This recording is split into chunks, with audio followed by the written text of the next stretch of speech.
Muy bien, chicos. Perfecto. A ver, voy a conectar con la clase de hoy.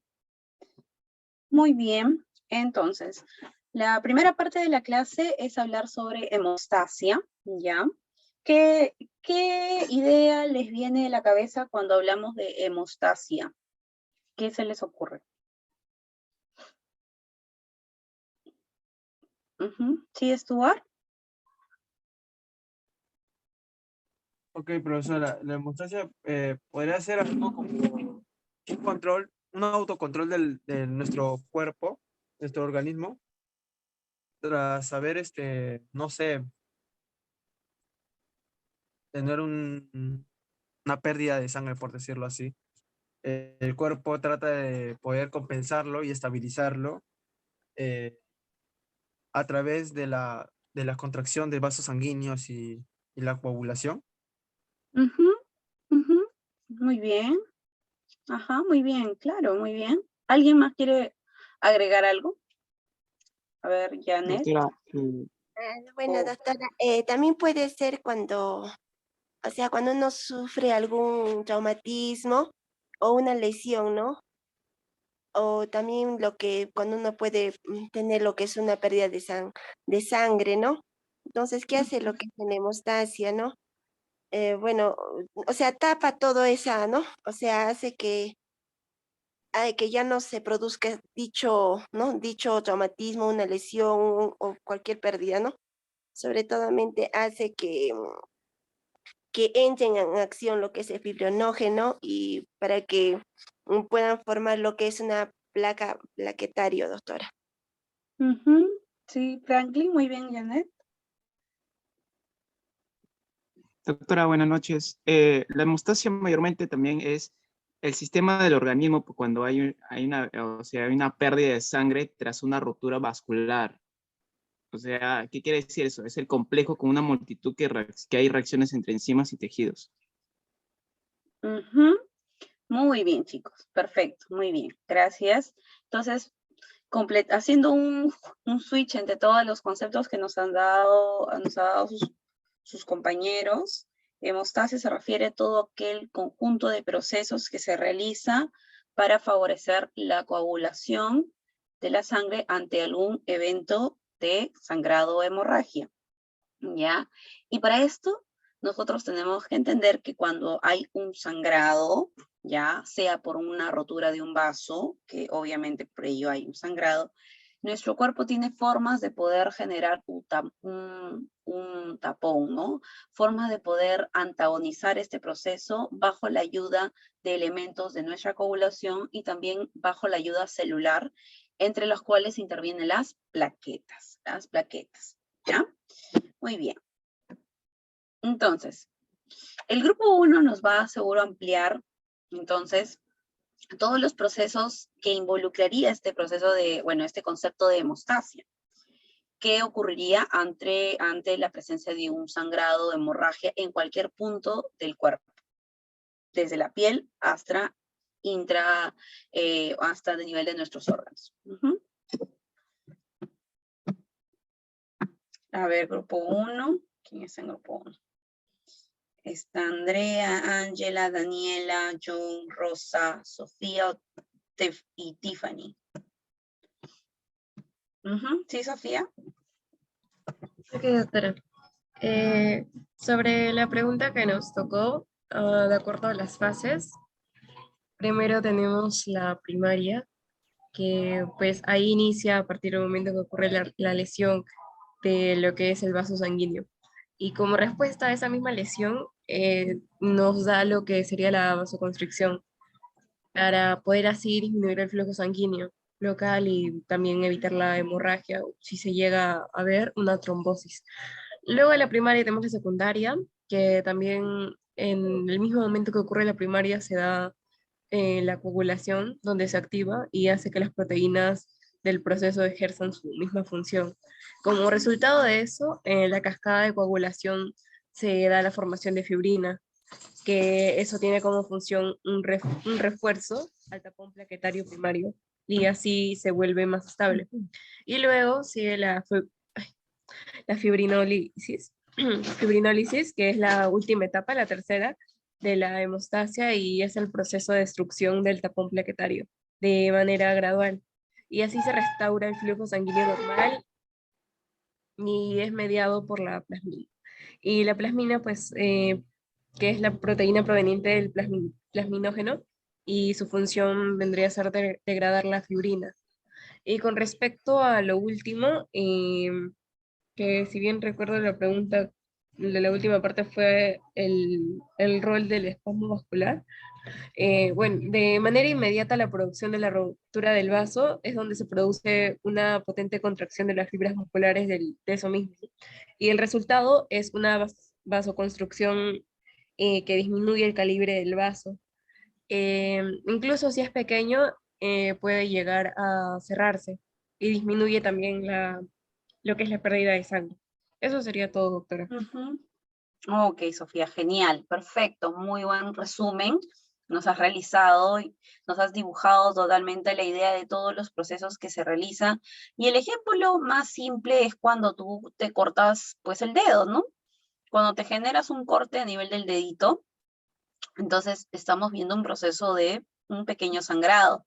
Pero rápidamente los vasitos, o sea, los capilares que rodean la zona de la herida, van a comenzar a trabajar en este proceso. Y de hecho suceden básicamente los cuatro, bueno, Sofía nos lo ordenó en primero y secundario, pero básicamente 4 procesos puntuales que suceden ante este evento. 1 es el espasmo vascular. 2, formación del tapón de plaquetas. 3, la formación del coágulo. Y 4, la formación del tejido fibroso, ¿no? El tejido fibroso. Donde te haces herida, te haces también una cicatriz, un proceso de cicatrización, ¿no? Pero digamos que este tejido fibroso no se refiere a la cicatriz que tú te haces netamente también, ¿no? Hablamos netamente en términos de vasculatura y por tanto hacia donde se forma el coágulo, hacia allí se forma también la fibrina. Un ejemplo bastante frecuente también es, bueno, tengo que hablarles de mi área, ¿no? Para que hagamos un contraste clínico. Lo que pasa con las úlceras, ¿ya? Las úlceras del estómago, cuando sangran, pueden encontrarse, por ejemplo, vamos a poner acá, solamente para que tengan la idea así, ¿ya? Acá. Cuando una úlcera del estómago sangra, chicos, acá. Fíjense, miren, sangrado activo, ¿no? Sangrado activo. Entonces, pero obviamente que el cuerpo, como tiene que seguir la serie de pasos de la cascada mencionada, no es que siempre se va a mantener así, no, para nada. Esto evoluciona, esto va a evolucionar. ¿Y cómo va a evolucionar? Necesitamos comenzar a formar un coágulo. Un coágulo.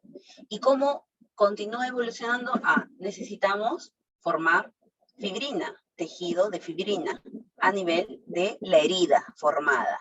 O sea, desde un sangrado activo pasó a formarse un coágulo y pasó a formarse un tejido fibrinógeno, ¿no? Un tejido fibrinógeno. Entonces, igualito, esto aplica para todos los contextos de sangrado. Muy bien, entonces, como esto es algo dinámico, se entiende que para que pueda darse lugar al espasmo vascular, tiene que haber una lesión. Y la lesión principalmente que determina esta serie de eventos viene a ser la lesión endotelial. La lesión a nivel endotelial. Recuerden que el endotelio viene a ser la capa interna del vaso sanguíneo, pero no es simplemente una capa que protege, reviste el vaso sanguíneo y sí. No, recuerden que el endotelio tiene múltiples funciones a nivel de el sostén vascular, pero también incluso en los procesos inflamatorios, en los procesos inmunológicos y en los procesos de hemostasia.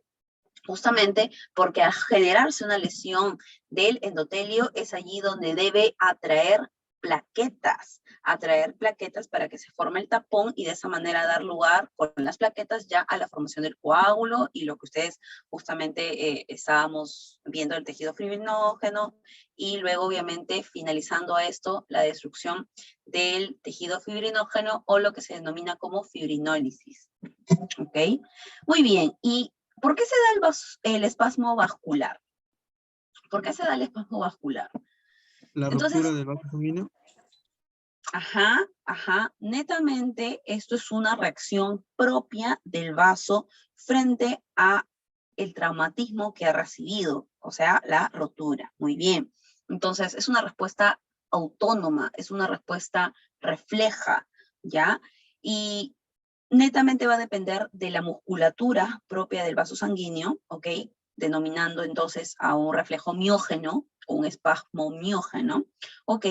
También va a depender de las células, en este caso de las células sanguíneas y sobre todo de las plaquetas, ¿ok?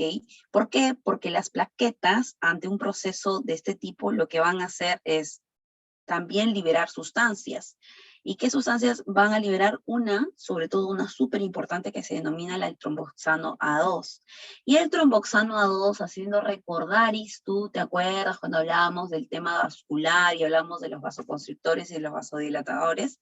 Acuérdate que el tromboxano A2 era un vasoconstrictor, el típico vasoconstrictor. Cuando hablamos de vasoconstrictores, el tromboxano A2 está a la cabeza. Cuando hablamos de vasodilatadores, hablamos del óxido nítrico, por ejemplo, ¿no? Igual, entonces son antagónicos. Entonces, ahí influye el tromboxano A2 para la vasoconstricción. Y reflejos nerviosos, o sea, reflejos que son ocasionados por los nervios que llegan hacia el vaso sanguíneo en respuesta a dicho traumatismo. Obviamente, este espasmo que puede suceder puede durar entre minutos o incluso horas. ¿Cuándo también se ve evidenciado el espasmo vascular a nivel de aspectos clínicos? Cuando hay una hemorragia intracerebral, ¿ya? Cuando hay una hemorragia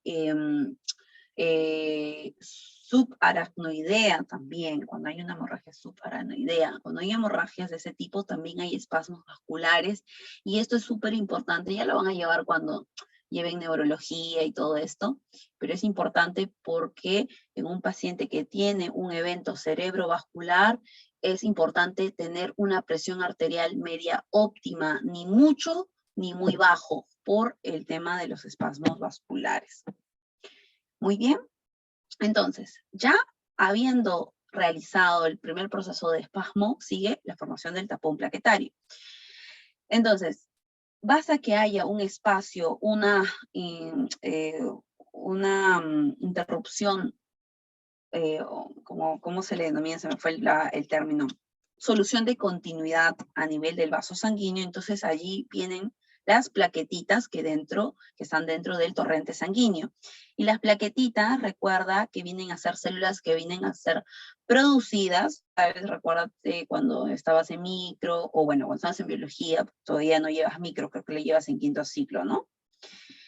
Entonces, cuando estabas en biología, recuerdas cuando veías las células plaquetarias, eran chiquititas.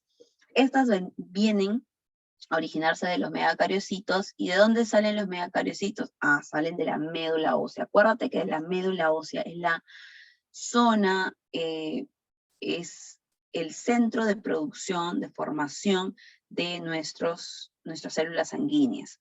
Y las plaquetas, nosotros las tenemos normalmente en un volumen de 150.000 a 350.000. Cuando hay más de este volumen se llama trombocitosis y cuando hay menos se llama plaquetopenia o trombocitopenia.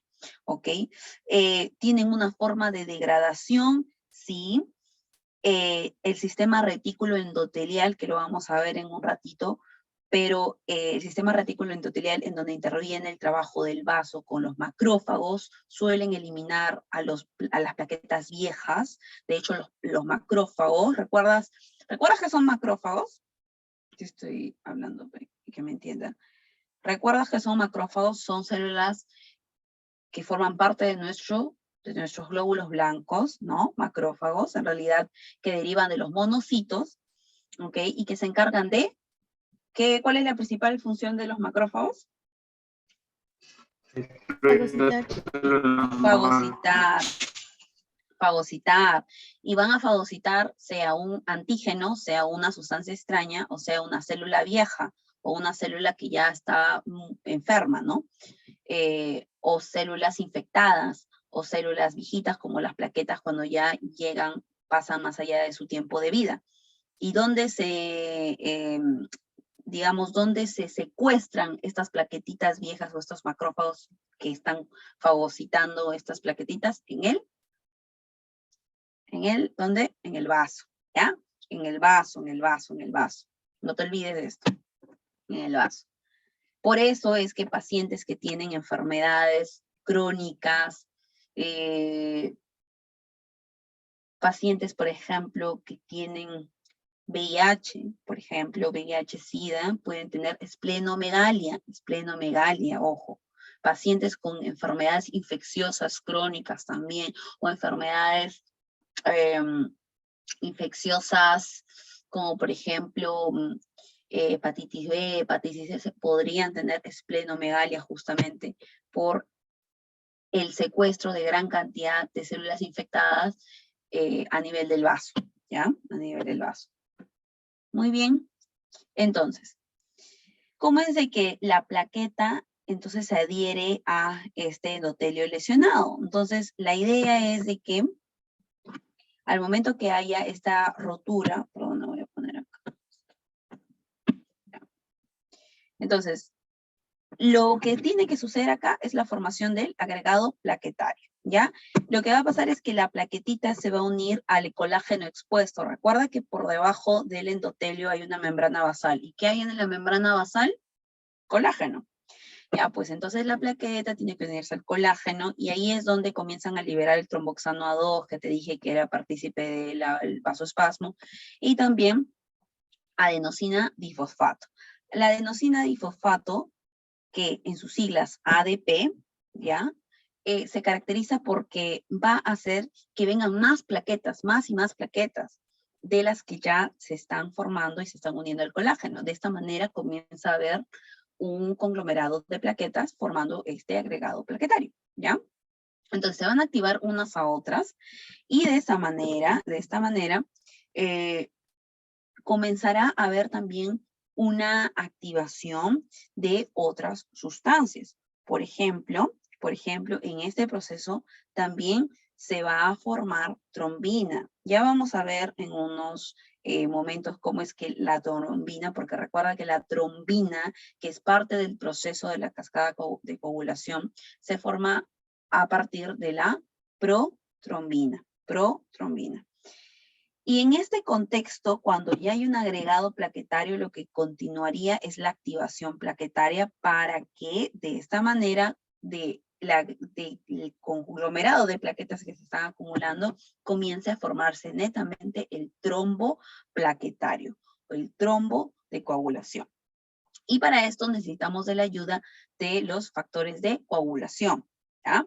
De los factores de coagulación. Activando mi plaqueta, yo puedo también unir hacia los factores de coagulación, como por ejemplo puede ser uno de ellos el fibrinógeno y otro también el factor de von Willebrand, ¿ok? Y de esta manera forma el tapón plaquetario. Al formar el tapón plaquetario, recuerda, o sea, al formar el coágulo, para ser más exacta en estas palabras, para formar el coágulo, luego procederá la formación de fibrina, ¿Qué necesitaríamos para formar fibrina? Lo mencionó por ahí su compañero.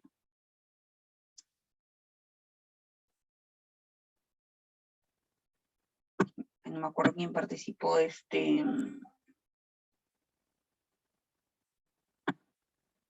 no escucho muy bien.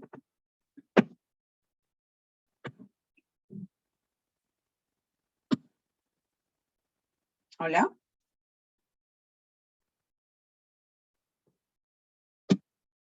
¿Me escucha?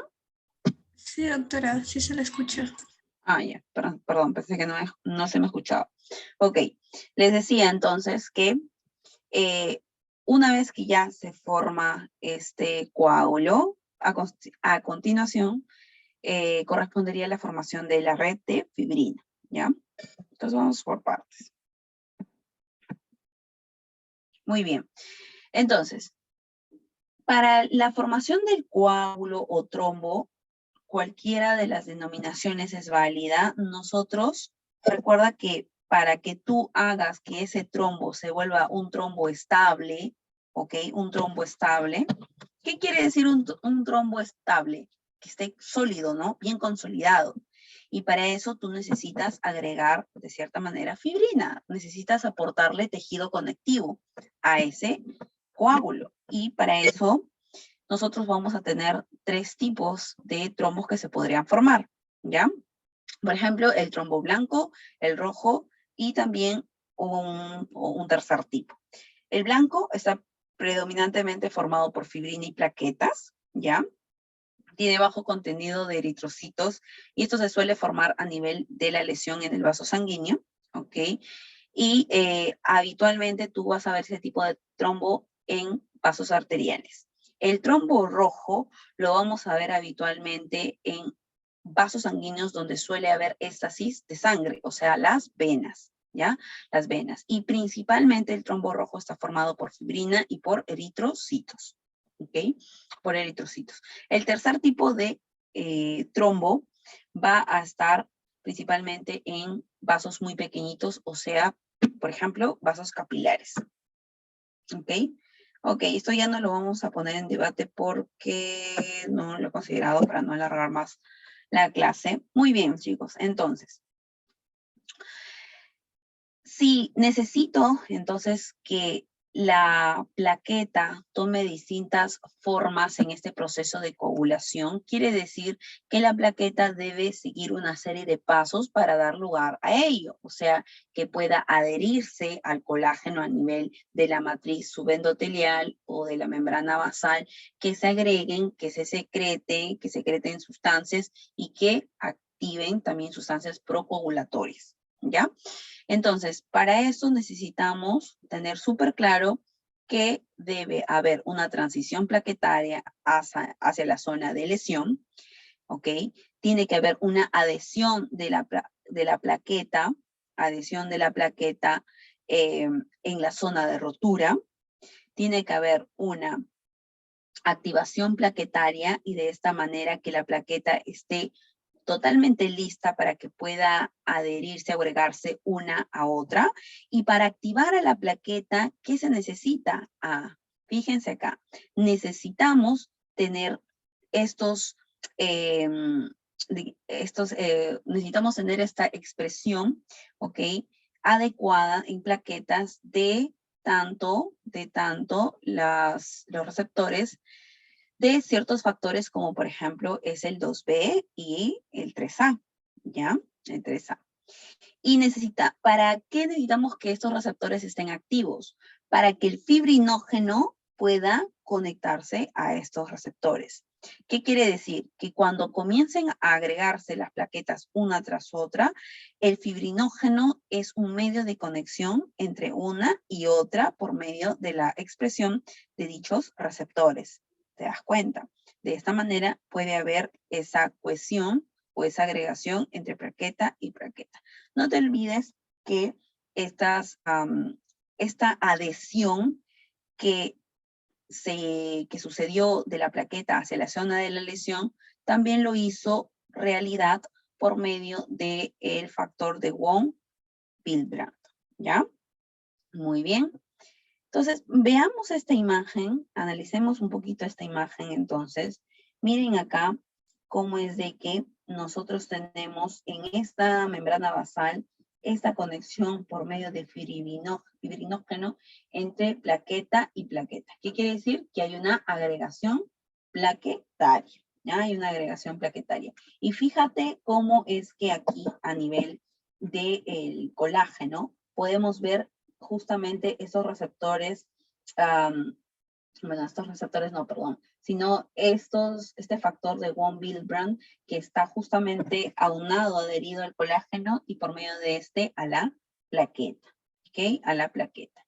La plaqueta ¿Sufrirá también secreción o segregación propia de sustancias? Claro que sí, claro que sí. Por ende, mira acá cómo es de que la plaqueta está dispuesta a liberar tombroxano 2 que participaba en el proceso de sobreagregación y cohesión y vasoespasmo, y también de la liberación de adenina difosfato, que también colaboraba en el proceso de atracción de más plaquetas. ¿Ok? Muy bien. Principalmente, obviamente, ¿no? Principalmente. Muy bien. Entonces, vamos acá. Ok. Entonces, lo que les decía hace un momento acerca de la activación plaquetaria, como les mencioné hace unos momentos, ¿cuál era la finalidad propiamente dicha de la activación plaquetaria? ¿Qué pasó, digamos, previo a que tenía que darse la activación plaquetaria para que, o por qué es tan importante la activación plaquetaria para el proceso de agregación de las mismas, ¿no? De agregación de las mismas. Stuart. Evitar el sangrado. Oh. O sea, claro, pero a lo que me refiero es que las plaquetas, como les mencionaba, se agregaban, ¿no? Eso es lo más fácil de entender, la agregación, ¿no? Pero para que se agreguen unas a otras y se entiéndase como agregación a que se conecten una a otra, tenían que tener un receptor activo, ¿no? Y ese receptor, ¿qué los unía? Receptor tras receptor. ¿Qué los unía? Chicos, lo dije hace ratito.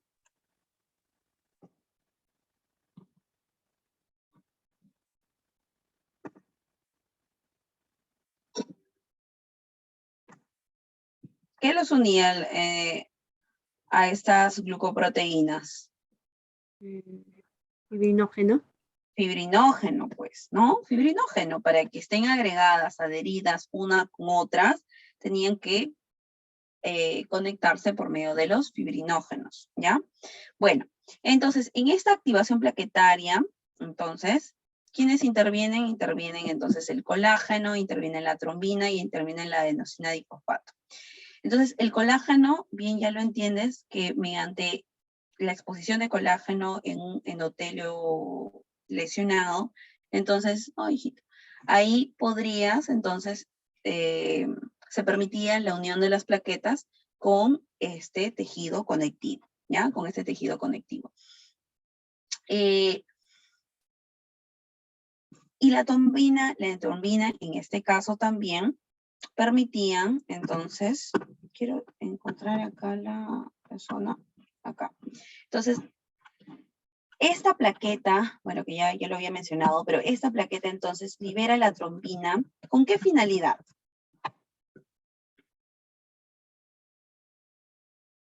¿Con qué finalidad se libera la trombina?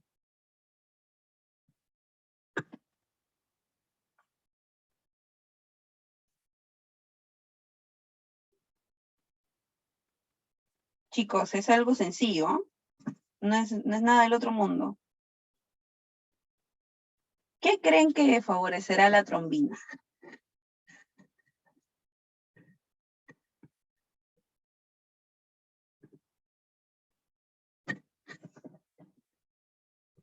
La coagulación. O sea, la trombina que libera la misma plaqueta favorece la activación plaquetaria. O sea, favorece la activación plaquetaria, lo que están viendo acá. Para que se active, recuerden, ¿por qué es importante que la plaqueta se active? Porque se va a poder permitir agregarse una con otra, ¿ya?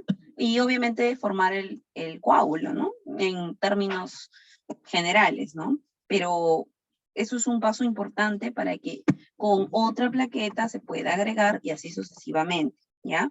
Y recuerda que la adenosina difosfato, con siglas ADP, era la que permitía que vengan unas otras distintas plaquetas hacia la zona de agregación. ¿Y por qué permite esto? Porque también trabaja uniéndose a unos receptores y activando los canales de calcio, ¿ya? Trabaja activando los canales de calcio. Muy bien. Entonces, ¿qué luego? Fíjate acá, mira, esta imagen está bastante interesante, porque aquí justamente, ay, no, perdón, aquí justamente está el fibrinógeno, está la glucoproteína, están las plaquetas, ¿ya?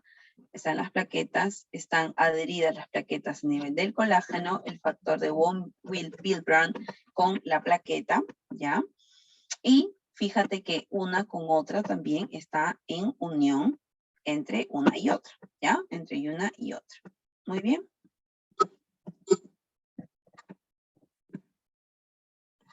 Muy bien, entonces,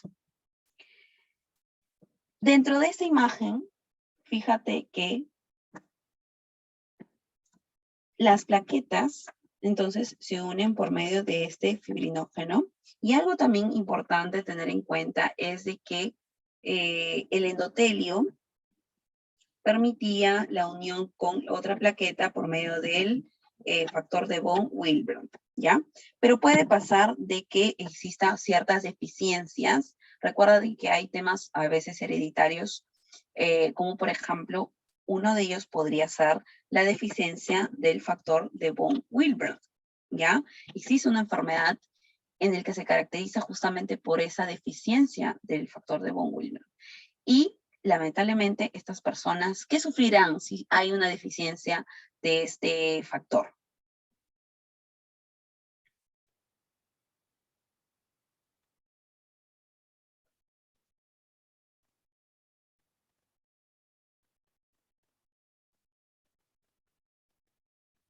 Chicos, ¿qué sufrirá? Muy bien, sufrirá procesos de hemofilia. O sea, mejor dicho, esta persona va a tender a presentar sangrados, lógicamente. Si hay un factor que se encuentra en deficiencia, como por ejemplo este importante para que la plaqueta pueda proceder a adherirse y formar de esta manera su coágulo, si hay una deficiencia de esto, simplemente no se logrará formar el coágulo. Y si no se logra formar, pues esta persona va a tender a sangrar, va a sangrar cualquier proceso e incluso podría sangrar de manera muy más leve a maneras más severas, ¿ya? A maneras más severas también. Entonces, no se olviden, siempre hay que correlacionar con la parte clínica. También existen deficiencias de factores de coagulación y esto también se suele observar en este tipo de pacientes. ¿Ya? Incluso muchos de estos pacientes, por ejemplo, otro de los factores que puede haber en deficiencia, muchos de estos pacientes van al hospital, por ejemplo, con sangrados y se suele manejar, ya sea si ha habido caída de hemoglobina con transfusiones o aportándoles vía exógena el factor que presentan en deficiencia para aminorar el proceso de sangrado. Ya, aminorar el proceso de sangrado. Muy bien. Algo también importante, chicos, es este receptor de aquí, que es el receptor de la glucoproteína 2B3A. ¿Por qué es importante esa glucoproteína? Uno, porque también podría haber deficiencia de ella. ¿Y qué pasaría si habría deficiencia de esta glucoproteína? O sea, esta glucoproteína es importante también en la agregación plaquetaria, o sea, también repercutiría en procesos de coagulación, ¿ya? Y esta glucoproteína, como me permite unir entre fibrinógeno y de esta manera formar el agregado plaquetario, al haber también problemas en su constitución, pues lógicamente repercutiría en problemas de sangrado, pero sobre todo no podría unirse al fibrinógeno y de esta manera tampoco podría activar plaquetas, ¿ya? Tampoco podría activar plaquetas. Y algo importante también a mencionar es que cuando hay una activación plaquetaria. Recuerden que yo les mencioné que había una segregación de la adenosina difosfato, que es el ADP. Y el ADP lo que va a hacer es inducir cambios conformacionales hacia este tipo de glucoproteína, ¿ya? Y esta glucoproteína de manera inicial no es que se una al fibrinógeno, sino que necesita ese cambio conformacional para que recién allí pueda unirse el fibrinógeno y de esa manera generar la agregación plaquetaria, ¿ok? La agregación plaquetaria. Perfecto. ¿Qué caracteriza también el fibrinógeno? Uy, esto de aquí me parece que es pregunta, no, ¿verdad? A ver. Perdón, es que estoy con medias. Ah, no, esa es la pregunta. Uy, ya, ahora les voy a preguntar al grupo 2 que nos refuercen las características de las plaquetas y también, y luego viene el 3, ¿ya? Bueno, les decía, entonces, ¿qué caracteriza el fibrinógeno? Entonces, el fibrinógeno tiene la capacidad de unirse a dos glucoproteínas de este tipo, a las del 2B3A, ¿ya? Y obviamente tiene la capacidad de unirse a diferentes glucoproteínas de diferentes plaquetas, ¿ya? Para que pueda generar toda esta red reticular de plaquetas, ¿ok? Muy bien. ¿Qué otras características de las plaquetas nos interesaría saber, chicos del grupo 2?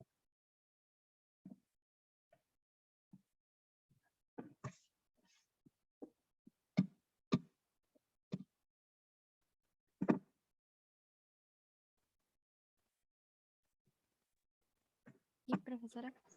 Ujú. Las características de las plaquetas, o como le llamamos trombocitos, es que son anucleadas con un diámetro de 1.5 a 3 micrómetros, tienen una forma de disco biconvexo, también que varían entre 150.000 a 350.000 plaquetas por milímetro cúbico, que se originan en los fragmentos del citoplasma de los megacariocitos. Estas plaquetas también viven de 6 a 12 días y estas son eliminadas por macrófagos del vaso, de la médula y el hígado. Ujú. Ok, muy bien. Ok, listo, gracias. Muy bien. Entonces, y para profundizar en el aspecto de la secreción plaquetaria, entonces, ¿a qué se refiere netamente esto? Lo que pasa es que como vimos, cuando ya existe este proceso de agregación, la plaqueta lo que tiene que hacer es comenzar a liberar sustancias en el que intervenga para que ya se haya más atracción de plaquetas, se una unas a otras, etcétera, etcétera. Esto va a depender de la presencia de sus gránulos, ¿ya? Se dice que las plaquetas pueden tener dos tipos de gránulos, sean los gránulos alfa o los gránulos densos, ¿ya? Los gránulos alfa contienen, por ejemplo, diferentes tipos de sustancias, entre las cuales destacan el fibrinógeno, el factor de von Willebrand, está también el factor de crecimiento derivado de las plaquetas, está también el factor de plaquetas 4 y entre otros, la P-selectina, ¿ya? Los gránulos densos, por otro lado, contienen a la adenosina difosfato, al ATP, al calcio, histamina y serotonina. ¿Ok? Muy bien. Entonces, para resumir las funciones de cada una de estas sustancias, recuerden que la adenosina difosfato y la serotonina, en este caso también tiene la función de reclutar más plaquetas adicionales. Muy bien. ¿Cuáles son las funciones, por ejemplo, del fibrinógeno? El fibrinógeno era de unir uno a otra plaqueta, ¿no? Por medio de las glucoproteínas. Muy bien. Muy bien. El tromboxano A2, que viene a ser liberado también en la plaqueta, era en el vasoespasmo, ¿no? Vasoespasmo y contribución a la agregación plaquetaria. Hay otros factores como por ejemplo el factor de crecimiento derivado de las plaquetas, que es en siglas el PDGF, y también tienen una acción sobre la musculatura lisa del vaso sanguíneo, ¿ok? Muy bien, entonces no se olviden de esta imagen y algo importante también de mencionar es que el tromboxano A2 se deriva de una sustancia que ustedes conocen, bastante familiar, que es el ácido araquidónico, que, por ejemplo, recuerdan que el ácido araquidónico intervenía también en la producción de prostaglandinas, ¿verdad? Entonces, así como interviene en la producción de prostaglandinas, también interviene en la producción del tromboxano A2. Y recuerda de que para que estas vesículas o gránulos sean liberados al exterior, también tienen que ser influenciados por canales de calcio. Solo así podrían ser liberados. Muy bien. ¿Y cuáles son los factores de la coagulación grupo 3? ¿Y cuáles son dependientes de la vitamina K y no dependientes de la vitamina K?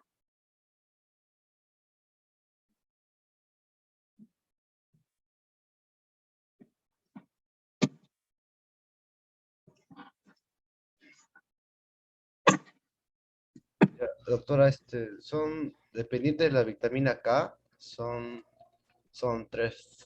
4 factores. El factor 2, o el también llamado la tropombina, que es un factor muy raro que ocasiona coagulación deficiente de la sangre causada por la deficiencia de vitamina K, ¿no? Este hecho es el uso prolongado de antibióticos que obstruyen las vías biliares y una absorción inadecuada de nutrientes por parte del tracto intestinal.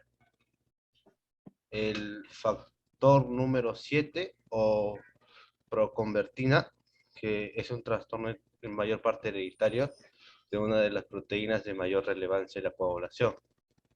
El factor 10, que es causado por el defecto en el gen, de dicho factor, que se transmite de padres a hijos, denominada deficiencia hereditaria del factor 10.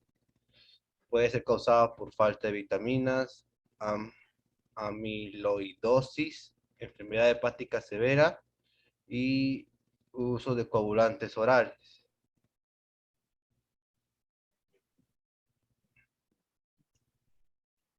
En conclusión, ¿cuáles son? Son el factor 2, el factor 7, el factor 9 y el factor 10, pero me faltó el factor 9. Ya, y el factor 9 y el factor 10. El 10 sí lo dije, el factor 10 era causado por un defecto en el gen en el gen de dicho factor. Se transmite de padres a hijos, denominado deficiencia hereditaria de factor 10. Puede ser causada por falta de vitaminas, amiloidosis, enfermedad hepática severa y uso de coagulantes orales. Ok, ¿y por qué importa la vitamina K en este proceso? ¿Cuál es tu nombre? Alejandro, doctora. Ah, Alejandro. ¿Por qué importa que sea dependiente o no de la vitamina K? La vitamina K en sí conforma la coagulación y se presenta mayormente en los niños, en su mayoría. Y nada, ¿en el factor 10, doctora, o en el factor 2? En general. Ya. Originalmente, ¿Por qué es importante la vitamina? ¿Por qué esos factores que has mencionado, que en realidad es el 2, el 7, el 9 y el 10, ¿por qué es importante o por qué son dependientes de la vitamina K? Mejor dicho, ¿no? ¿Por qué dependen de la vitamina K? ¿Y qué tiene que ver la vitamina K en la coagulación? Bueno, ambas responden a la misma pregunta. Doctora, va a funcionar como cofactor en la formación y también la activación de las proteínas de la cascada de la coagulación. Claro, exacto. Es porque es un cofactor para la acción de estas proteínas, ¿ya? Y el ser cofactor quiere decir que la vitamina K es un elemento procoagulante, ¿ya? Procoagulante. No es que inhiba la coagulación, sino que contribuye al proceso de coagulación.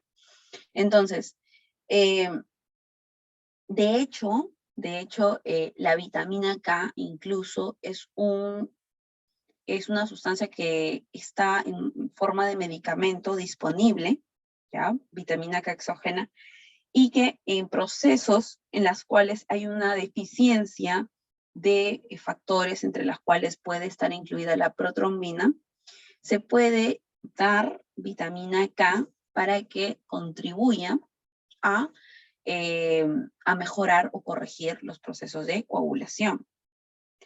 Entonces, eso es importante tenerlo en cuenta, chicos, ¿ya? Porque cuando ustedes responden una pregunta, o sea, no es solamente pues, responderla como diciendo las características, también analizar qué tiene que ver la vitamina K en esto, pues, ¿no? ¿Qué tiene que ver que hayan factores dependientes de la vitamina K? Entonces, es netamente por eso, ¿ya? Es netamente por eso. En este caso, ¿cuál sería el factor, la protrombina? ¿Por qué factor, cuál sería el factor que representa la protrombina? Porque a partir de ahí es que se forma el coágulo, ¿verdad? La protrombina es la que da la serie de cascadas que vamos a ver a continuación. Alejandro, esa fue justamente tu pregunta. O alguien que quiera ayudar a Alejandro. ¿Alguien del grupo o de otros grupos? Creo que sería el factor 2. Ajá, el factor 2. O sea, a lo que quiero llegar es de que, ¿por qué preguntamos eso? Porque la protrombina es el factor 2. Y recuerden que el factor 2 es dependiente de vitamina K. Y cuando ya dijimos que era dependiente es porque requiere la vitamina K para que pueda dar lugar a la serie de eventos que determinará o que desencadenará en la producción de un coágulo y la producción de del tejido de fibrina. ¿Ya? De tejido de fibrina. Muy bien, perfecto. Ahora, el factor 2 o la protrombina, entonces, ¿cuáles son sus características? ¿Ya? La protrombina, chicos, se forma en el hígado. Como ven acá, hay una imagen de un hígado y es aquí donde se suele producir la protrombina. ¿Ok? Normalmente nosotros tenemos disponibilidad de la protrombina bajo distintos procesos de salud y enfermedad. Pero puede pasar de que si hay una falla del hígado, sea una falla aguda o sea una falla crónica del hígado, la protrombina puede alterar su cantidad o sus valores normales. ¿Qué creen que va a pasar si el hígado comienza a fallar? Una disminución de la protrombina. Va a disminuir la protrombina. Y si disminuye la protrombina, este sujeto, esta persona que está produciendo, que está presentando esta falla, ¿a qué será susceptible? A sangrado. A sangrados, a sangrados. Entonces les pongo dos ejemplos facilitos.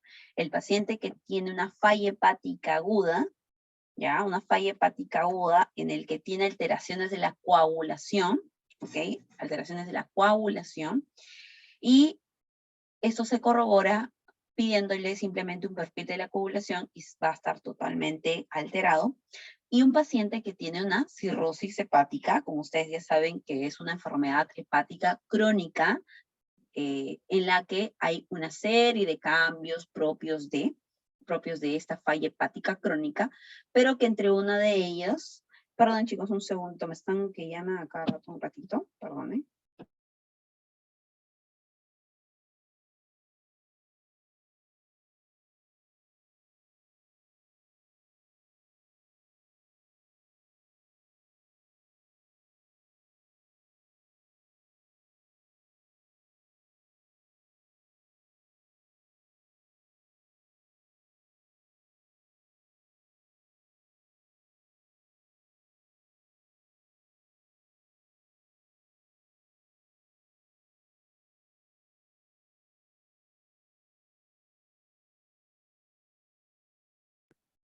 Bien, chicos, les decía, entonces en un paciente con cirrosis hepática la protrombina también va a estar baja. Es por eso que los pacientes que tienen cirrosis hepática también suelen tener el INR, que es una medida directa e indirecta de la coagulación, suelen tenerlo también alterado, y otros factores también propios de la coagulación también alterados. Y estos pacientes, cuando tienen marcada falla hepática crónica o una cirrosis más avanzada, tienen tendencia también a presentar sangrados, incluso también déficit de plaquetas y, en fin, una serie de cosas más.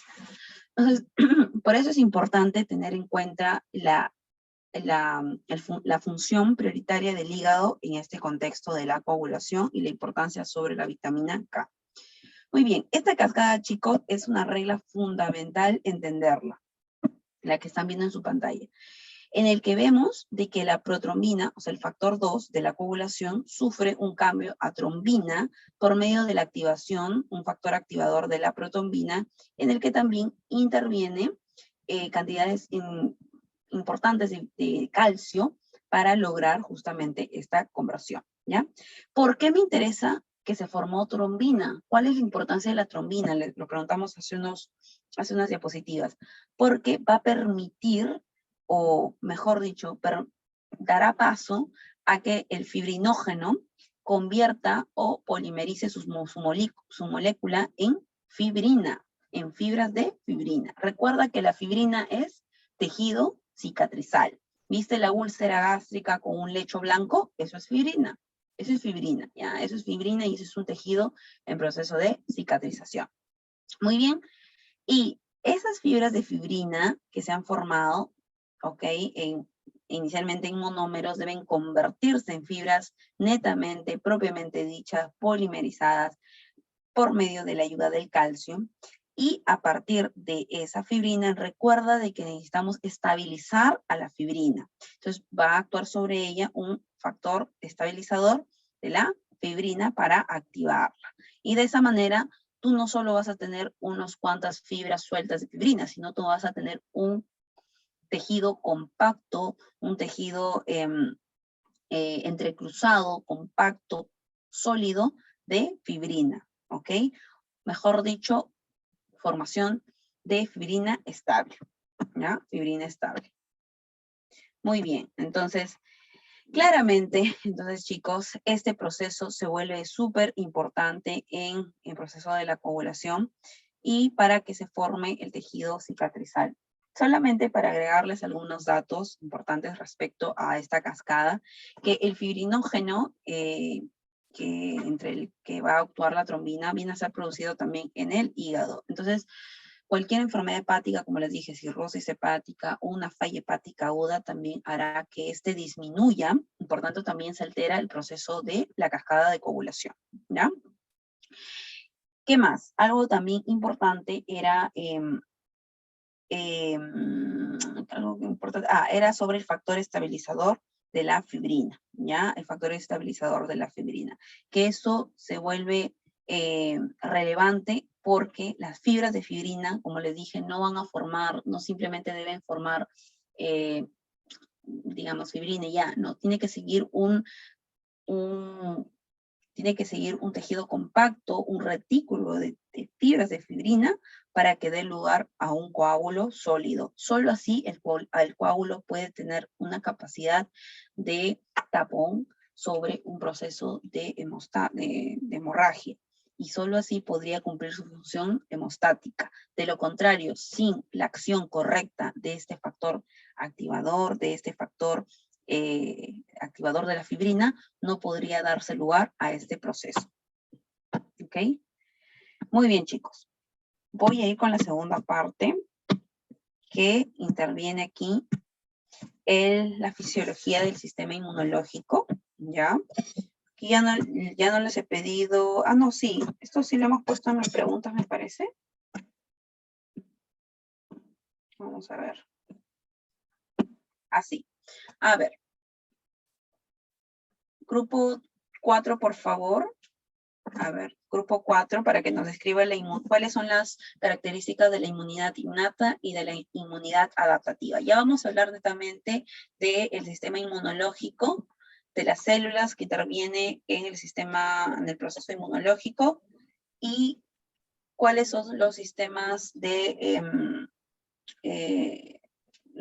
respuesta ante la llegada de un antígeno en el cuerpo, ¿ya? A ver, Doctora, buenas noches. sí. Bueno, voy a hablar de las características, ¿no?, de la inmunidad innata. Bueno, pues es un sistema de defensas que, pues, con lo que nosotros nacemos, ¿no?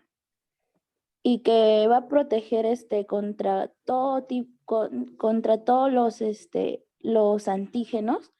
Y pues esto va a consistir en barreras que impiden que ¿cómo se dice? Los materiales dañinos, por así decir, todo lo que ingrese al cuerpo y nos haga daño.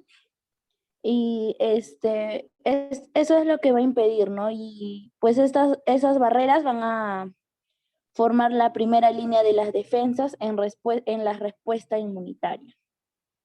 Y pues en la característica que tiene la inmunidad adaptativa, pues es la que van a participar en las células inmunitarias especializadas y pues anticuerpos que también que atacan y destruyen los invasores extraños que y también van a prevenir futuras enfermedades, porque son así como tus defensas, ¿no? Que van a producir respuestas inmunitarias que dichamente así como las defensas, ¿no? Que te van a proteger de eso. Gracias, doctora. Ok, bueno chicos, para hablar de inmunidad se refiere a todo aquel proceso de, ya sea molecular, bioquímico, a nivel del cuerpo, con la finalidad de poder obtener una protección ante sustancias extrañas o elementos extraños o también denominados antígenos. Para esto nosotros tenemos dos tipos de respuestas inmunitarias frente a cualquier factor agresor, ¿ya? Esas líneas de defensa pueden ser innatas o pueden ser adaptativas. Cuando se dice innata se refiere a cualquier mecanismo de defensa inicial básico que tiene toda persona y que lo adquiere desde el nacimiento. Ahora vamos a dar los ejemplos. Y cuando digo adaptativa, se diferencia porque tú has generado un proceso en el que formas elementos para defenderte de dicho elemento, de dicho antígeno, como por ejemplo los anticuerpos, ¿ya? Como los anticuerpos. La finalidad de la inmunidad, lógicamente, es poder detectar cualquier elemento extraño, sea microorganismo, sea factor infeccioso, sea, por ejemplo, alguna sustancia química o microorganismo ajeno al cuerpo y poder destruirlo, ¿no? Ya que estos vienen a ser elementos invasores sobre el cuerpo. Y a la vez, la segunda línea de defensa sería construir mecanismos de protección, entre los cuales están los anticuerpos y linfocitos sensibilizados para poder generar respuestas a repetición y de memoria ante estos procesos de manera reiterativa. ¿Ok? Ahora, la inmunidad entonces puede ser la inmunidad innata o puede ser la inmunidad adaptativa. Como te decía, cada una tiene sus características. La inmunidad innata se basa en las primeras líneas de defensa de toda persona. Todos tenemos estas líneas de defensa y está básicamente formada por toda la línea de barrera en nuestro cuerpo. La piel es un mecanismo de barrera frente a cualquier factor exógeno. Las mucosas también vienen a ser mecanismos de defensa y se caracteriza muchísimo las mucosas por tener, por ejemplo, moco, por ejemplo, la saliva también es un mecanismo de defensa, y también las propias células de los que conforman nuestros glóbulos blancos, entre los cuales están los macrófagos, por ejemplo, están los monocitos que se formarán en macrófagos, están también las células dendríticas, por ejemplo, están también las células de complemento o células natural killer. Y en cambio la inmunidad adaptativa se caracteriza porque de manera específica tiene una acción sobre los elementos o microorganismos distintos, variados, sean bacterianos, virus, hongos, etcétera, pero que la diferencia es de que presenta cierta memoria frente a las respuestas inmunológicas. Y cuando digo memoria es porque ha podido ser de que ya ha habido cierta exposición frente a este microorganismo, este antígeno, y que a partir de allí ha formado elementos de protección. Estos elementos de protección se conocen como los anticuerpos. ¿Qué son los anticuerpos? Los anticuerpos vienen a ser elementos producidos, moléculas producidas o proteínas producidas por los linfocitos, ¿ya? Por los linfocitos. ¿Qué linfocitos forman los anticuerpos? Los linfocitos B, pero los linfocitos B tienen que pasar por una serie de procesos entre los cuales no es que solamente ellos son los únicos que intervienen aquí, sino que también han intervenido las células de la inmunidad innata conjuntamente con células linfocitos T para poder activar al linfocito B, volverlo plasmocito y de esta manera generar anticuerpos. ¿Ya? Esas son principalmente las diferencias entre uno y otro. Ok, entonces como puedes ver acá, como puedes ver aquí, también dentro de la inmunidad adaptativa, nosotros vamos a tener dos diferentes tipos de inmunidades dentro de la adaptativa. Entonces, cuando hablamos de diferentes o dos tipos de respuesta inmunitaria, va a depender de la respuesta que se genere hacia el antígeno, como por ejemplo la formación de anticuerpos, la que se denomina inmunidad humoral, o como por ejemplo la respuesta mediada por células. Pasa que ante cualquier antígeno no es que siempre se formen anticuerpos.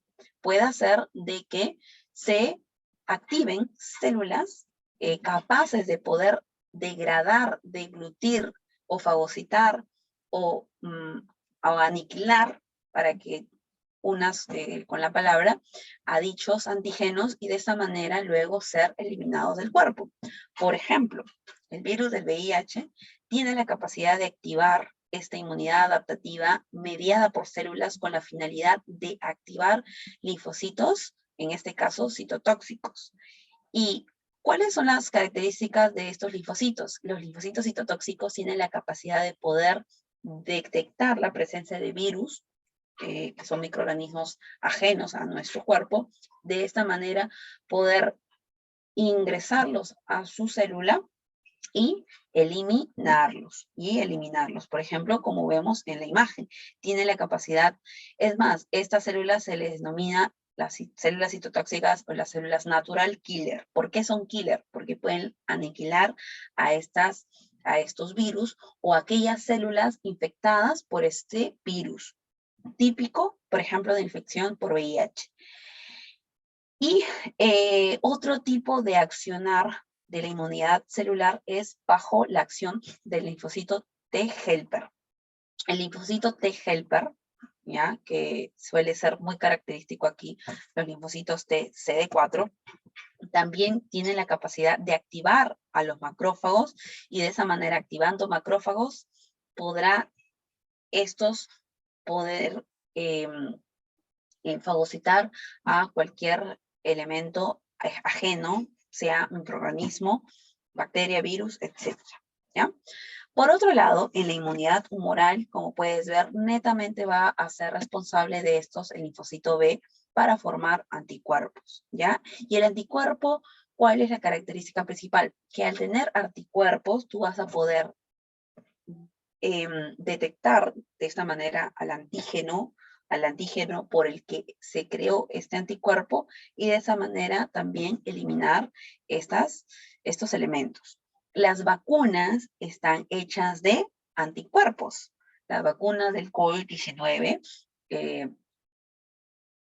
no sé si la vacuna del COVID-19 no, pero hay vacunas, no estoy segura, chicos, no quiero patinar acá, pero hay vacunas, por ejemplo, que se hacen con el virus atenuado, ¿no? Como ustedes ya deben saber, pero hay vacunas, por otro lado, que se aplican a las personas con puros anticuerpos frente al virus por el cual se está colocando la vacuna. Por ejemplo, vamos a suponer, por ejemplo, un virus de la gripe.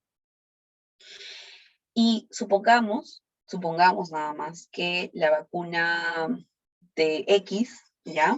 La vacuna X ha sido creada para poder eliminar ese virus de la gripe. O sea, sabemos que el virus de la gripe hay un montón, ¿ya?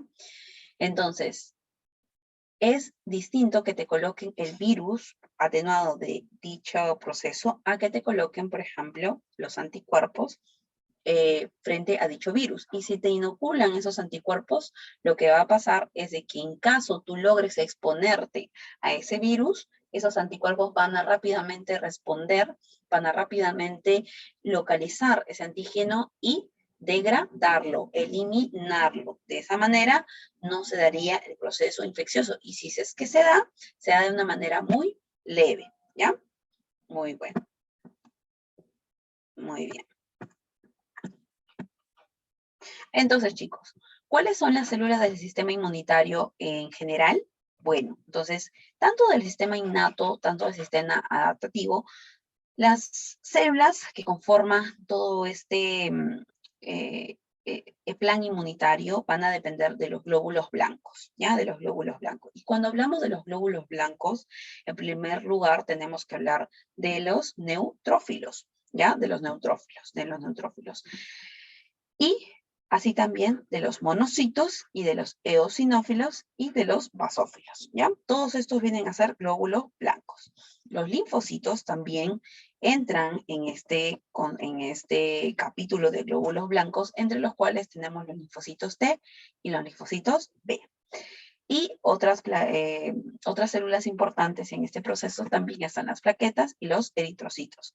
Fíjate que, recuerda que a nivel sanguíneo, los polimorfonucleares, los neutrófilos polimorfonucleares, tienen un gran porcentaje de presencia a nivel de la sangre.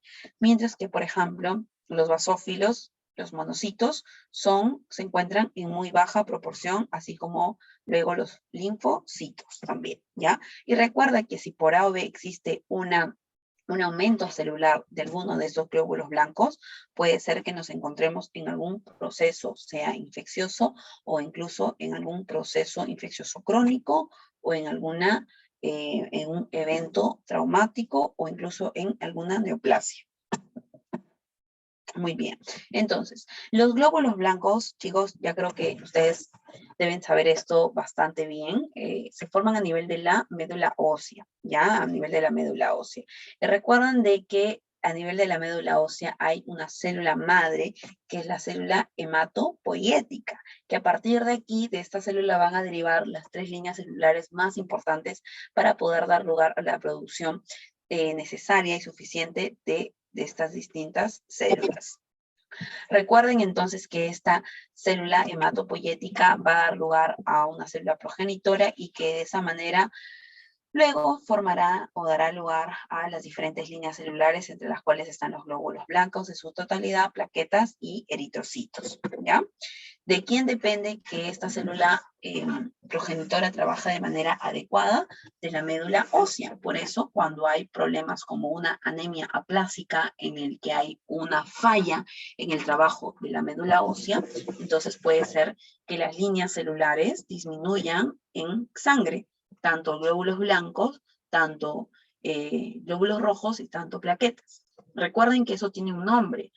Anemia, cuando los glóbulos rojos están bajos a nivel de la sangre, eso se traduce en la hemoglobina, plaquetopenia y leucopenia, ¿ok?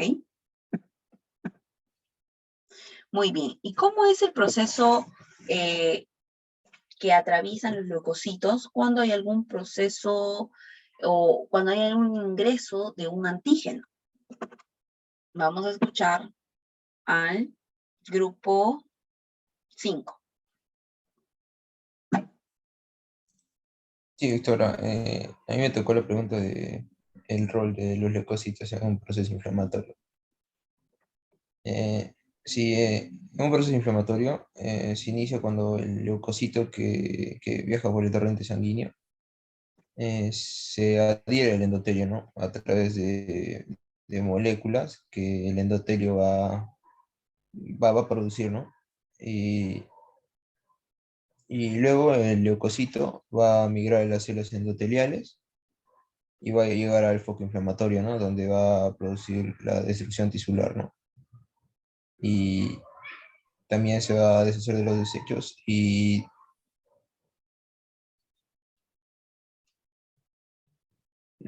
ese sería mi aporte, doctor.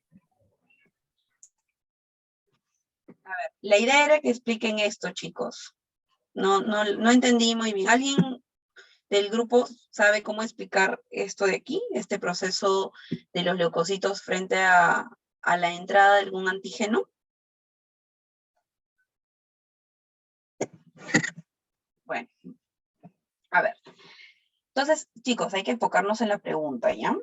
En primer lugar, entonces, en el proceso de defensa, cuando ingresa un antígeno al cuerpo, tenemos que entender que todos los glóbulos blancos van a tener alguna función en este proceso, unos más que otros, o incluso va a haber la conversión celular, porque vamos a necesitar del accionar de los neutrófilos, por ejemplo, y también de los macrófagos, ¿ya?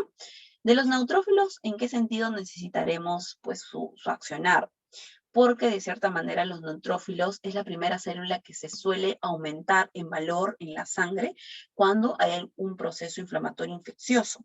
Recuerda de que algo típico en emergencia, cuando estás con fiebre, etcétera, algo normal es que suban tus leucocitos en sangre y suban también los polimorfos nucleares en sangre. Bueno, ahora, ¿por qué crees que esto suceda? Justamente porque cualquier proceso de detección de un antígeno a nivel celular, los neutrófilos aumentarán en número debido a la respuesta que ocasionaría la presencia de este. Y en segundo lugar, los macrófagos. ¿Por qué los macrófagos tendrían una acción aquí? Porque tienen la función de fagocitosis. Y ante la acción de fagocitosis necesitamos que estos pasen hacia el tejido donde se encuentra el antígeno. Recuerda que el antígeno ingresa por el torrente sanguíneo, pero luego se dirige hacia un tejido.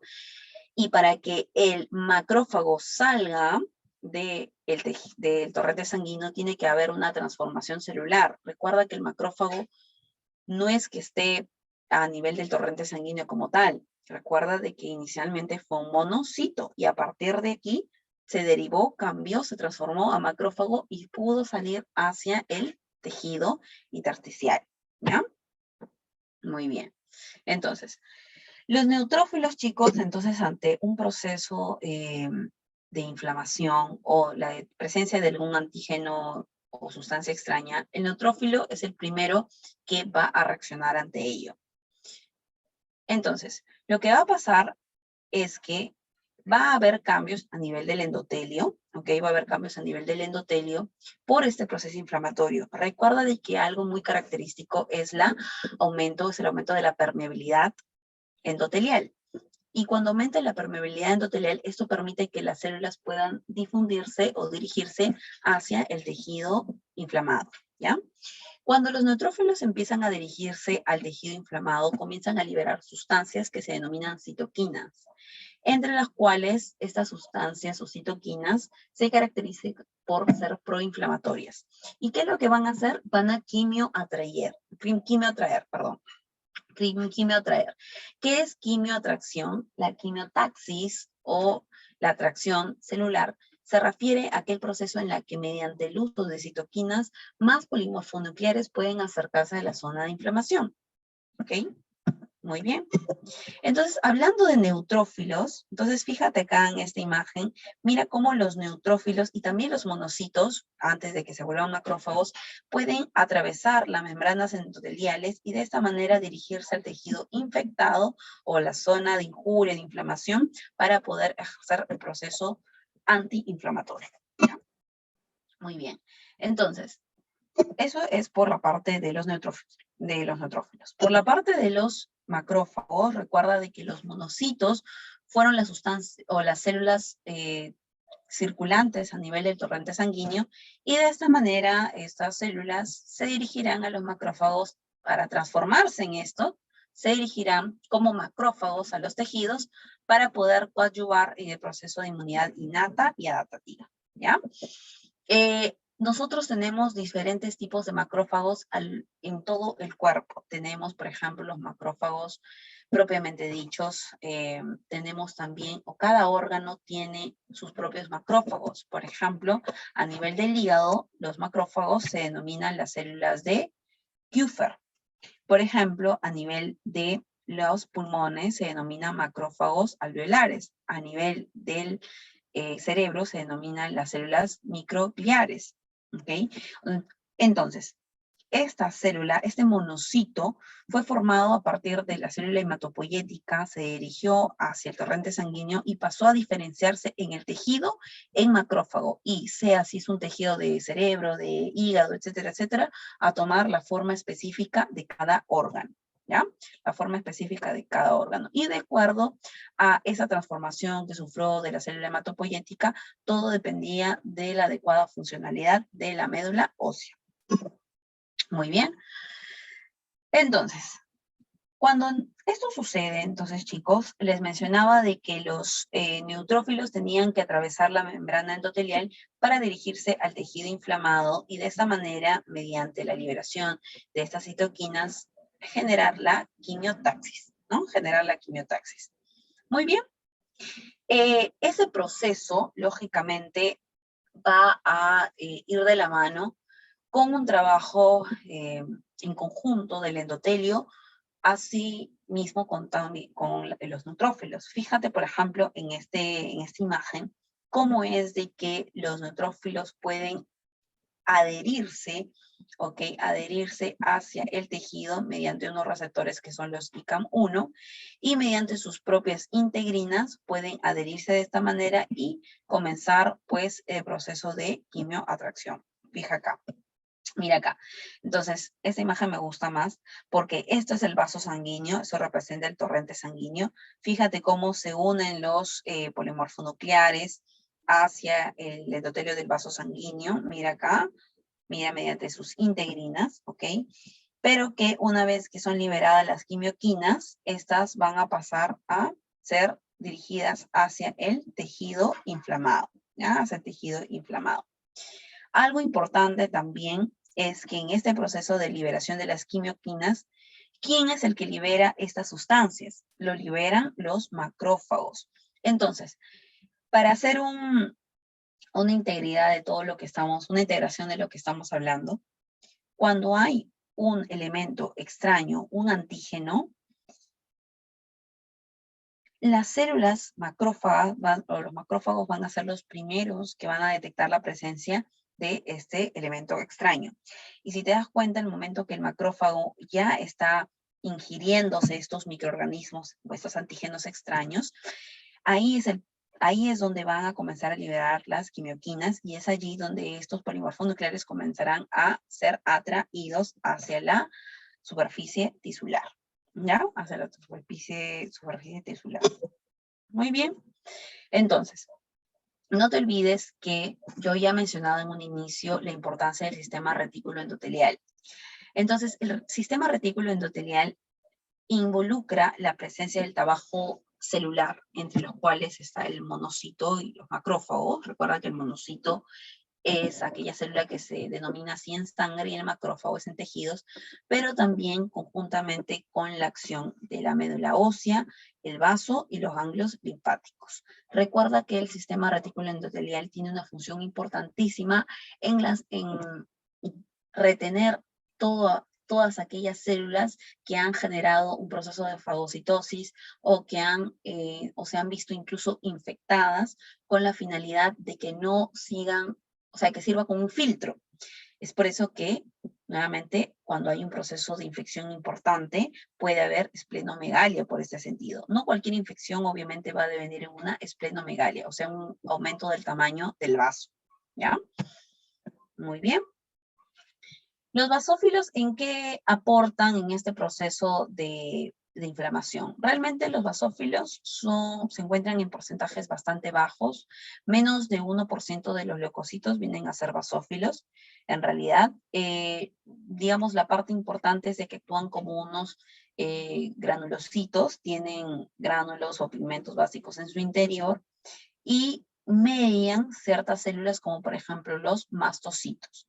Los mastocitos ¿intervienen en alguno de estos procesos inflamatorios? Sí, los mastocitos vienen a ser células que intervienen sobre todo en un evento o en los eventos de alergia, ¿ya? Los eventos de alergia. Y ya vamos a ver justamente cómo es de que estos pueden liberarse ante alguna respuesta alergia típica.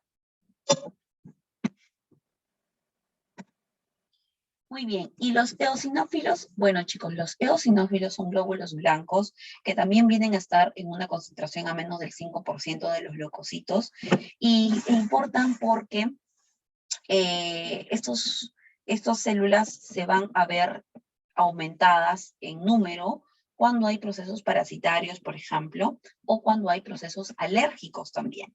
Entonces, no se olviden de que esto nos sirve para aplicaciones clínicas. Si yo sospecho que un paciente tiene parasitosis, podría ser de que sus eosinófilos estén un poco más elevados de lo normal. Si yo sospecho que ese paciente está en una respuesta alérgica severa, es probable que sus eosinófilos estén en valores más elevados que lo basal, que lo normal. ¿Ok? Muy bien, ¿y los linfocitos cómo actúan en este proceso? Entonces, recuerda que los linfocitos vienen a ser entonces células que se originan a nivel de la médula ósea, pero que luego madurarán a nivel del timo. Y que acorde a su tipo, estas van a tener funciones específicas porque habían, recuerdas, dos tipos, los linfocitos T y los linfocitos B.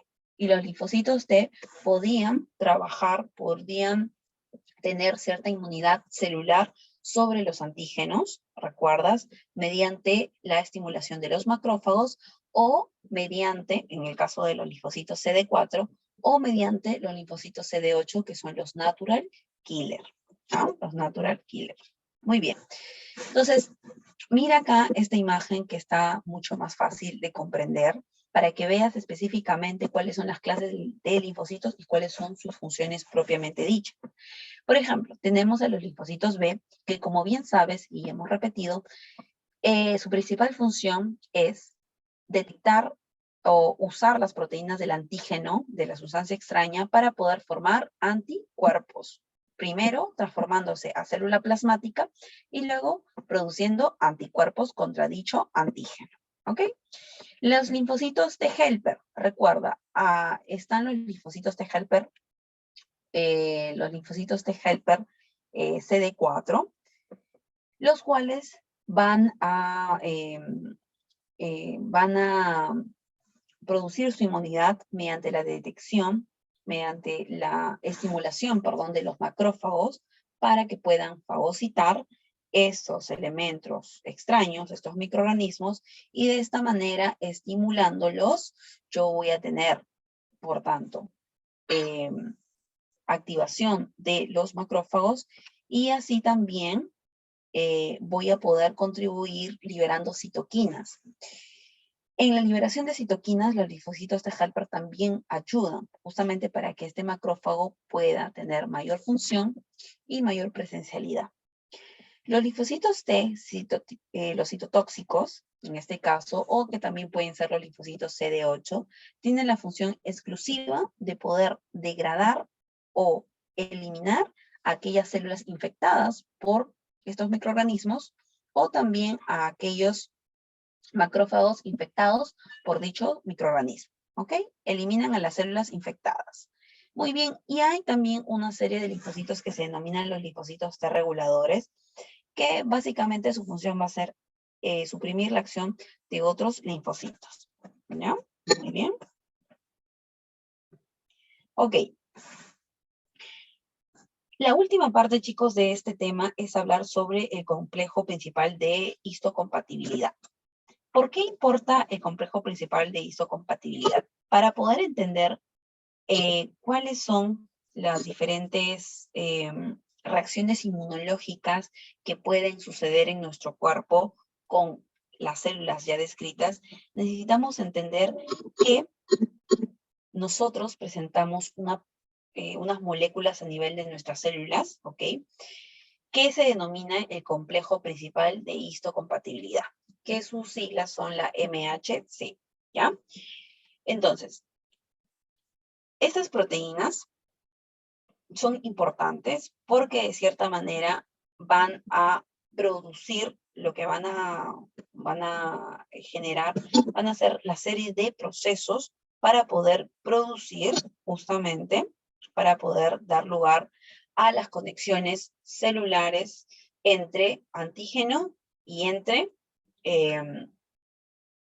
célula, ¿no?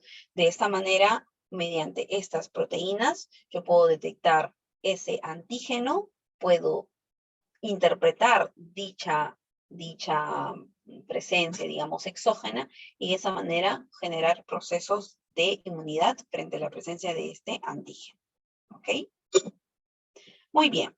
Entonces, los tipos de hipersensibilidad es algo que hemos pedido que nos apoye el último grupo, pero básicamente importan mucho las imágenes, chicos, ya para que se pueda entender a qué se refiere cuando hablamos de hipersensibilidad tipo 1, hipersensibilidad tipo 2, 3 y 4. Son 4 tipos de hipersensibilidad que puede desarrollar la persona frente a la presencia de estos antígenos y cómo el cuerpo reaccionaría ante la presencia de estos.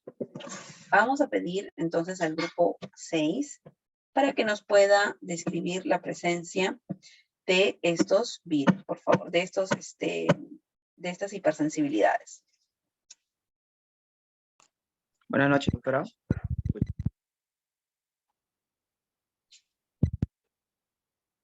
Hola, ¿me escucha? Sí, sí, sí, sí. Bueno, soy Franklin. acotando con la pregunta del grupo 6. Vamos a ver más, ¿no? Antes de mencionar los 4 tipos, ¿no? Recordamos que el ser humano a veces habita un entorno cargado de sustancias. Entonces, estas sustancias son capaces de provocar respuestas inmunitarias. Entonces, las respuestas inmunitarias son provocadas por estos antígenos exógenos y adoptan diversas formas que a veces las molestias virales o como el prurito cutáneo son enfermedades. Estos nombres de la respuesta pueden ponerse más de los anticuerpos humorales. Entonces, esta clasificación, ¿no? Que ya fue modificada, es decir, ¿no? Cada mecanismo inmunológico ya interviene en las enfermedades. Algo útil para poder aclarar el mecanismo. Por eso existe 4 tipos. El primer tipo es la enfermedad de la respuesta inmunitaria que ya libera sustancias que son vasoactivas, por dicho, génicas, que actúan en los vasos y en los cortizos, las citocinas y proteínas en las células inflamatorias. ¿No? Ese es el tipo. Franklin, ¿puedes arreglar tu audio porque no se te escucha muy bien? A ver. Creo que ahora sí. Me parece.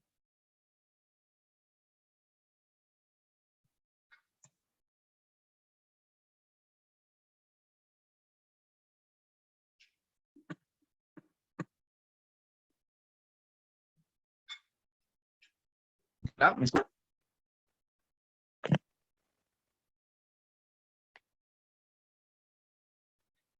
Doctora, ¿me escucha? Te escucho, pero siempre con un ruidito ahí, una bullita. ¿Ahora sí? Es que Sí, sí, ahora sí. Ya. Me parece que sí. Esta es como una enfermedad de hipersensibilidad, ¿no? Que ya se pueden clasificarse en los 4 tipos básicos que mayormente se basan, ¿no? Entonces, estos mecanismos inmunológicos intervienen en la enfermedad y enfocan algo útil para poder aclarar un mecanismo. Como el tipo 1. En la enfermedad ya la respuesta inmunitaria ya libera sustancias vasoactivas espasmogénicas y actúan en los vasos y citocinas inflamatorias que atraen a las células del tipo 1. En el tipo 2 ya es un trastorno. En el tipo 2 ya es un trastorno, ya los anticuerpos humorales ya participan directamente en la elección de las células, predisponiéndole ya mayormente a la fagocitosis o la lisis. ¿no? Y eso es, mayormente ya es un trastorno, ¿no? Hacia los anticuerpos humorales. En el tipo 3 ya va cambiando, ¿no? O sea, la mejor forma de recordar los trastornos, o sea, en las enfermedades ya por inmunocomplejos, es lo que los anticuerpos humorales ya se unen a los antígenos al complemento activado. O sea, la fracción del complemento atraen a los neutrófilos que son mayormente y provocan la lesión del tejido a través de la liberación de enzimas lisosómicas y ya va produciendo radicalmente libres tóxicos. Y en el tipo 4, ya es algo que ya supone una lesión en el tejido en las respuestas inmunitarias, el tipo de celular por los linfocitos T, y van sensibilizándose a algo que ya producen la lesión celular o esquísticas. ¿Qué quiere decir? O sea, la reacción de la hipersensibilidad de tipo 1, 2 y 3 son mediadas por anticuerpos, mientras que el tipo 4 está mediado por la célula del linfocito T sensibilizados. Es lo más resumido, doctor. Gracias. Muy bien, Frank. Bastante detallado, pero a la vez conciso lo que nos has mencionado, y eso me parece bastante útil. Miren, la hipersensibilidad tipo 1, para ser ya más específica, como mencionó Franklin, tanto la hipersensibilidad tipo 1, la 2, la 3, si se dan cuenta, hay algo que tienen todas en común. Son anticuerpos, ¿ya? Anticuerpos. La hipersensibilidad tipo 4, no. De hecho, esto es mediado netamente por células, ¿ya? Desde ahí vamos hablando de la primera diferencia.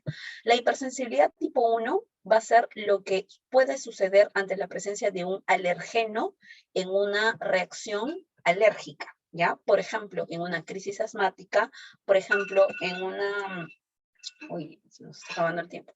Por ejemplo, ante la reacción alérgica al polen, etcétera, etcétera. ¿Y qué va a pasar? Que los linfocitos B, mediados por anticuerpos en su superficie, van a detectar la presencia de dicho alergeno, le comunicará dicho mensaje al linfocito T helper 2 y de esa manera lo que generará es la producción por medio de este linfocito B en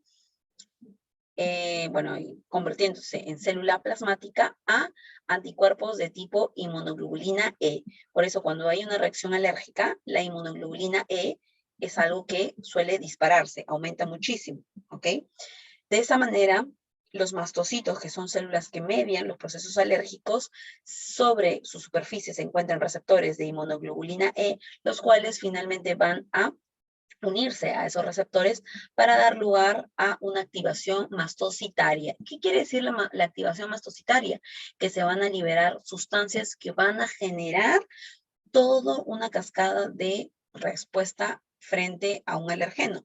Por ejemplo, sustancias que generen vasodilatación, sustancias como citoquinas también.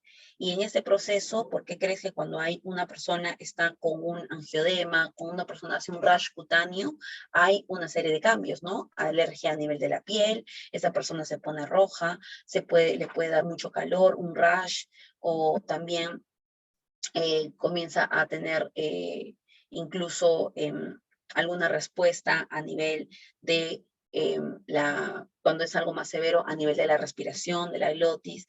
O sea, estos cambios secundarios al proceso de vasodilatación difusa, además de que se suele liberar otras sustancias que medien todo el proceso de la alergia, o sea, por activación mastocitaria y por consecuencia de la inmunoglobulina E. Y todo eso solamente por exposición a un antígeno que es el alergeno. Ejemplo, el polen.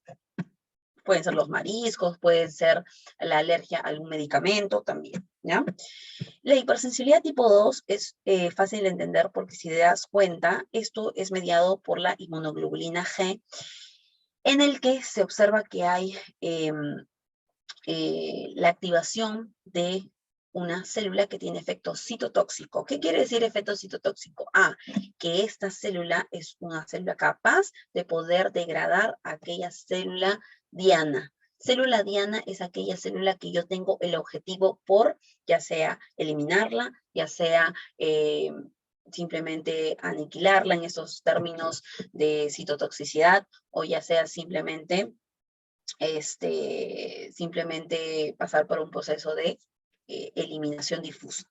Entonces, en este proceso, la inmunoglobulina G va a ser la encargada de poder dar a conectar tanto la célula citotóxica con la célula diana para dar lugar de esta manera a la lisis.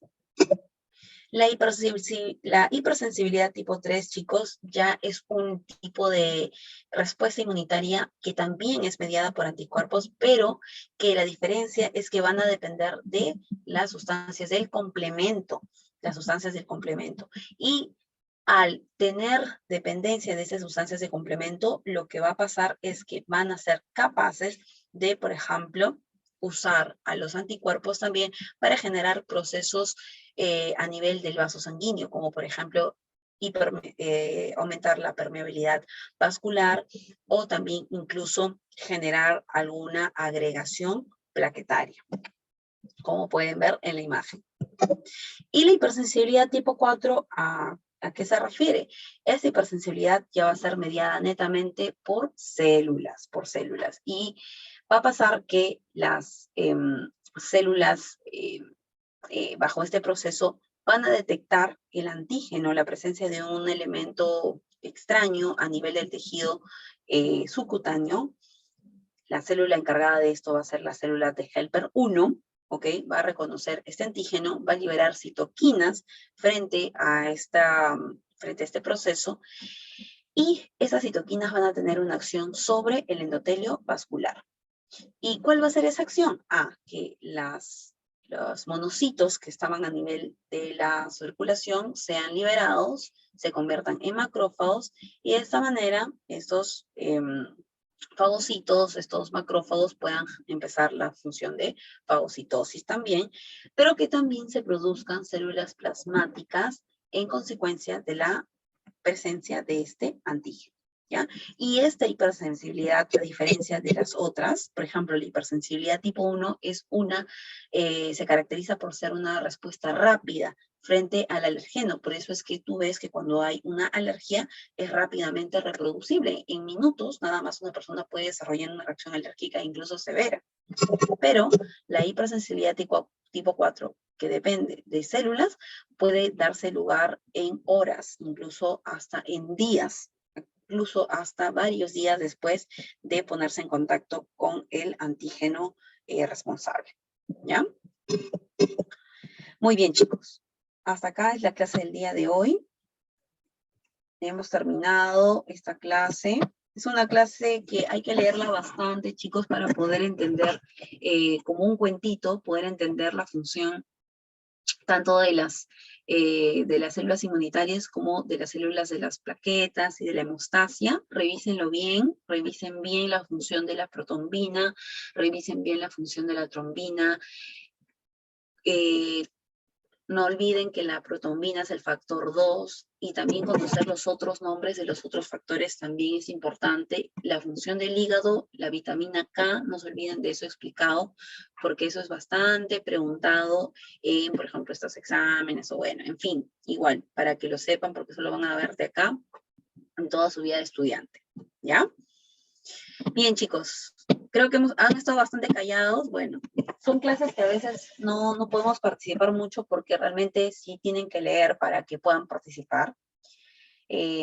Así que en ese contexto, voy a